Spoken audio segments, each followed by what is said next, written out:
ይስጥልኝ የሀሴት ቲዩብ ተከታታዮች እንግዲህ ዛሬ ከቲክቶክ ላይ የተመረጡ አዝናኝ የሆኑ ቫይራል ቪዲዮዎችን ይዤላችሁ መጥቻለሁ።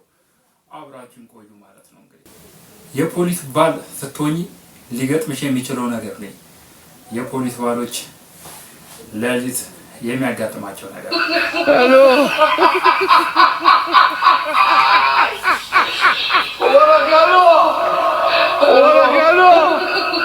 Hello.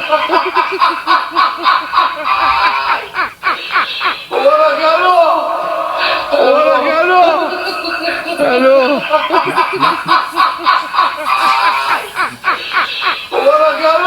በኩርኩም ነው የሚያደርገው። ሄሎ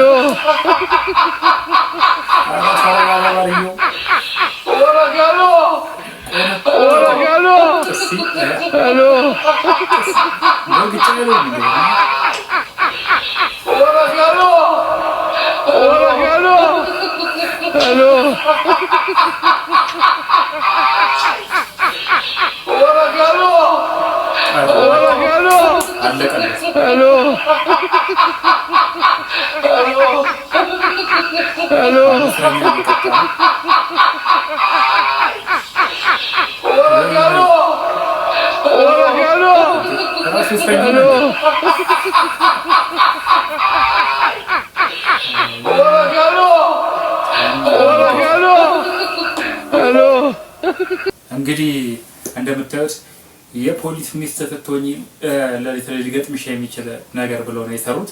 ያው ይሄ ማለት ሁሉንም ፖሊሶች ይገልጻል ማለት አይደለም። ነገር ግን አንዳንድ ፖሊሶች አሉ ያው ዱላ የሚቀናቸው አሉ። ሁሉንም ይገልጻል ማለት አይደለም። ፈታ እንድትሉ ብቻ ነው። እንግዲህ ወደ ቀጣዩ ቪዲዮ እንሄዳለን።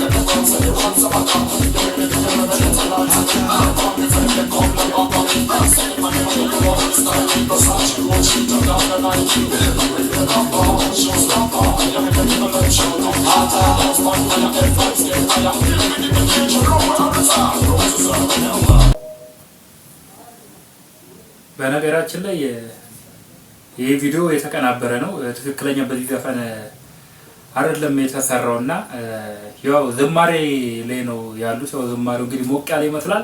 ነገር ግን በዚህ ዘፈን ያው ቲክቶክ ላይ ደግሞ አጣጥሞ አቀናብሮት እንግዲህ ብዙ ሰዎች እየተገረሙበት ያለ ቪዲዮ ነው። ነገር ግን እኔ ቪዲዮን ስላጣራሁት ነው የተቀናበረ ቪዲዮ ነው ማለት ነው። በዘፈን አይደለም የሃይማኖት አባቶቹ እንዲህ ሲሆኑ የነበሩት ለማለት እወዳለሁ። ወደ ቀጣዩ እናልፋለን። ባል እንግዲህ ሚስቱን ቪዲዮ እንድትሰራ ቪዋ ከፍ እንዲል እንግዲህ ይሄን ያለ ሲተባበራትና አብሯት ስትጨነቅ የታየበት ቪዲዮ ነው።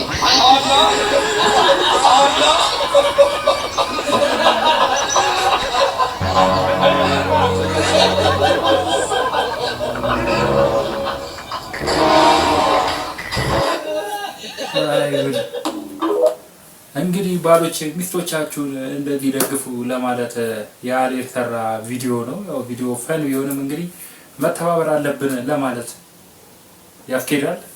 እኔ እንጃ ብቻ። ወደ ቀጣይ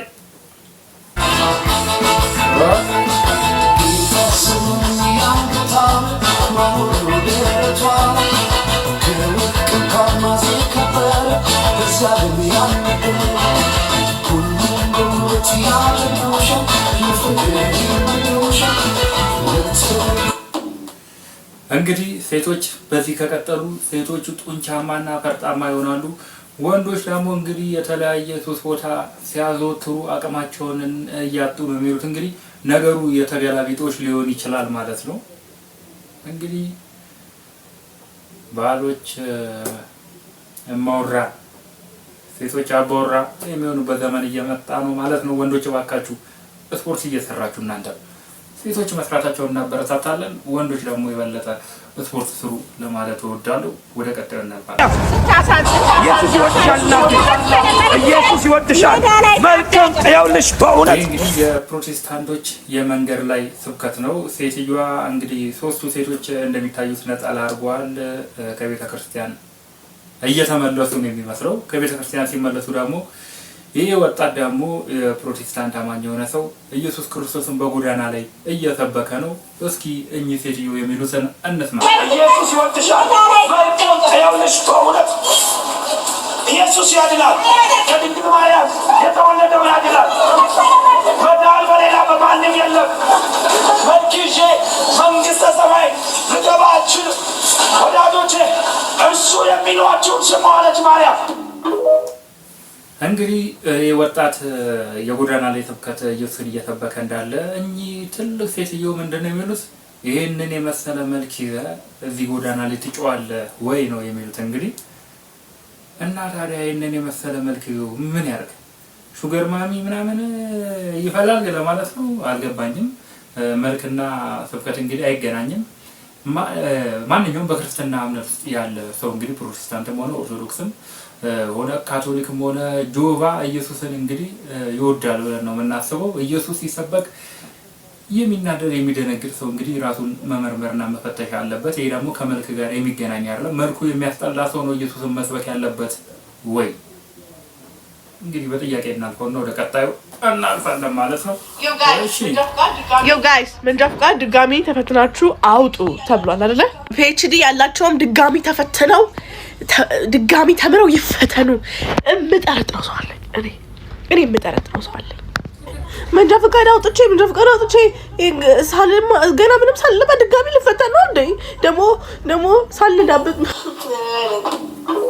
እንዴ የማይመስል ነገር እንደገና ተምራችሁ ምናምን ነገር። መንጃ ፈቃድ እኮ ብቻ አይደለም ሰው ተምሮ ያወጣው። እሷ እንዳለችው ፒኤችዲ ያላቸው ሰዎችም አሁን ለምሳሌ አሉ የሚጠረጠሩ በፖለቲካውም ሀገርን በመመጥበጥ የሚታወቁ ፒኤችዲ ያላቸው ሰዎች አሉ። እነሱም እንደገና መፈተን አለባቸው። እነሱም ፒኤችዲ ብቻ ሳይሆን አሉ ሌሎች ፕሮፌሰርም የተባሉ አሉ። እንዲሁም ደግሞ ዲግሪም ሆነ ማስተርስ ዲፕሎማ ሆነ የሰሩ ሰዎች እንደገና ይፈተኑና ነው ዲፕሎማ ወይ ዲግሪ ወይ ማስተርስ የሚሰጣቸው እንደማለት ነው። ስለዚህ መንጃ ፈቃድ ላይ ብቻ ፎከስ የሚደረገው ነገር አዋጭ አይደለም። ታችን ትክክል ነው ያለችው። ወደ ቀጣዩ ነይ ቦይ ቁርጥሽ ቀርቦልሻል። ቢ በቃ አሁን ቀስ በይ ቢ። አሁን ይሄው ስርዓቷን እንግዲህ እዩ። እንደዚህ ናቸው የኔ ልጆች ስርዓታቸው። እሺ እሷ ስትበላ ይሄው ሉና ደግሞ እዚህ ጋር ተራዋን እየጠበቀች ነው። አብሬ ሰፍ ብዬ ልብላ ምናምን አትልም። እኔ እስከምሰጣት ድረስ ትጠብቃለች። ዛሬ ስጋ ገዝቼላችኋለሁ። ይሄ ከረሜላ ነው። ከዛ ደግሞ ምግቦች ሰርቶ ምናምን ይበላሉ። አሁን ቦይ ጨርሳለች። ከዛ ደግሞ የሉና ተራ ነው ማለት ነው። ይሄው የሉና ተራ ነው። ሉና ግን ይሄንን በአንድ እግሩ ነው በአንዴ ነው የምትበላው። በነገራችን ላይ ያው እንግዲህ ቁጭ ብላ እየጠበቀች ነው። ስቀራት ነይ ሉኒ የኔ ቆንጆ ነይልኝ፣ ነይ ቢ ነይ። ይሄው ያዋት ከአንዳንድ ነው በቃ ላጥ አድርጋ የምትበላው። እና እንዲህ ናቸው እንግዲህ ሉናና ቦይ። እሺ መብላችሁ ለምትንጫጩ ሰዎች ነው ይሄ መልእክቱ። ኦኬ ኢንተለጀንት ይባላሉ እነዚህ። ኢንተለጀንት ነው የሚባለው ዳጊ። እንደዚህ ነው። ኦኬ ጎበዝ የኔ ቆንጆ። ምግብ ተሰርቶ ሲያልቅ ትበያለሽ። ቁርጥ በጣም ኑሯችን እየተራራቀ ነው እንግዲህ የሄደው። ይህን ቪዲዮ በማየቴ በጣም እኔ በቃ ተሰምቶኛል። በቃ ውሻ መሆን አምሮኛል አላችሁ ነገር። ፈጣሪ መወቃቀት ነው የሚሆነው። ብቻ እንግዲህ ከብዙዎች ኢትዮጵያውያን ኑሮ የእነዚህ ውሾች ህይወት የቅንጦት ሆኗል።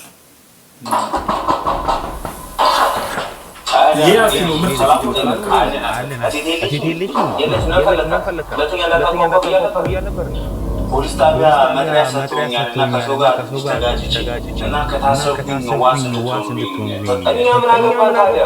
በፈለገ በገባው ጣጣ ውስጥ እኛ ምን አገባን? ጓደኛ ነኝ ባቀረብኩ መናናቅ አለብን እንዴ? በእናትህ ተው፣ ሁለተኛ ቤት እንዳታምጡ።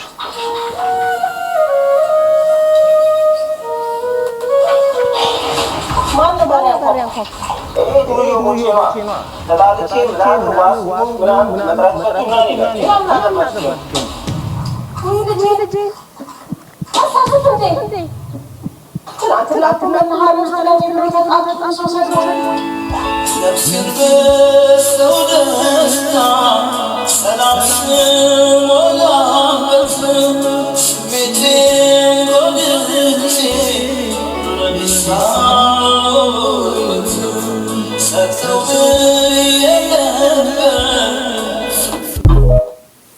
እንግዲህ እንደምታዩት ልጁ እንግዲህ ያሲኑ የተጫወተው ገጸ ባህሪ የጓደኛውን እናት እንግዲህ እናቴ ናቸው በማለት መንገድ ላይ ሶስት ይሰርባቸው እንግዲህ ተጣልቶ ተከፍቶ ምናምን ነገር ዋስ ይሆኑኛል ብሎ ሲመጣ ጓደኛው ግን ዱርዬ ምናምን ብሎ ያው በሻክቶ ምናምን ነገር ክብሩን ዝቅ አድርጎ ነገር ያባረዋል። ነገር ግን ክሱን የተከሰሰው ለሱ ለእናቱ ብሎ መሆኑን ሲያቅ እንግዲህ ሲጸጸት እናያለን። እና አንዳንድ ሰዎች ላይ ለመፍረድ አንድ ቸኩል የሚል ትምህርት ነው የሚያስተላልፈው ማለት ነው። ይመችሽ ያሲኑ። ለዛሬ ያቀረብኩላችሁ ቪዲዮዎች እነዚህ ነበሩ። ይመቻችሁ። ለቀጣይ ደግሞ የተሻሉ ፈታ ዘና የሚያደርጉ ቪዲዮዎችን ይዤላችሁ ቀርባለሁ። መልካም ጊዜ ይሆንላችሁ።